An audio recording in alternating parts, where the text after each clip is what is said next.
والله توفيق شرف الدين هذا شخص قصته قصة يعني. توفيق شرف الدين كان عنده طمع زيادة بالسلطة والنفوذ، وركب موجة الأوهام والأطماع في الحكم، وكل هذا قاده أنه يتآمر على الرئيس قيس سعيد. حتى غيابه الأخير عن الأنظار ترك كثير تساؤلات.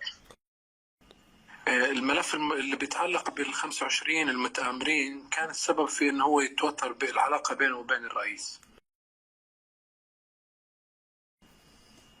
وكمان شرف الدين فتح الملف بدون ما يعرف الرئيس، وهالشيء أثر على العلاقة بينهم. وكمان حاول انه يوظف الملف لصالحه حتى يعمل على تصفية لخصومه. سعيد تفاجأ مثل البقية بقائمة المتهمين بملف التآمر. لا لا أبدا، حتى توفيق شرف الدين تعمد انه ما يتشاور مع الرئيس على الملف، والاستعجال اللي كان منه بمباشرة الأبحاث كان هدفه انه يخفي تورطه بالملف. لعلمك في واحد من المتهمين الرئيسيين واسمه حكيم بن سلطان كان مستشار عند الرئيس، وهو وسيط بين وليد البلطي وبين شرف الدين. ما طلع اسمه في هذا الملف. آه، البلطي كان صديق شخصي للرئيس من سنة 2016، وساعده في انه يخلص اجراءات التقاعد، وكمان كان بيقدم له دعم مادي في هذيك الفترة، يصرفوا له معاش التقاعد.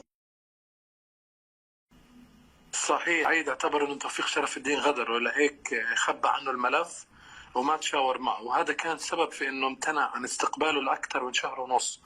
وبالعلامة بالفترة الأخيرة سعيد أمر توفيق شرف الدين ما يغادر بيته إلا بعد ما ياخذ إذن. أكيد. شرف الدين خطط انه يغلط الكل، ما اكتفى بانه يدرج اسماء خصومه في الملف، قام مع المحققين بتضليل العداله وعشان يخفي هويه الاشخاص القريبين منه.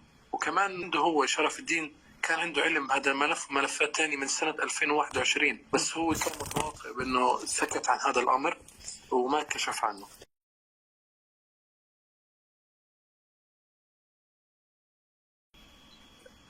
أكيد أكيد، اليوم شرف الدين وقع بشر أعماله وصار واحد من المتورطين الأساسيين في ملفات التآمر على أمن الدولة.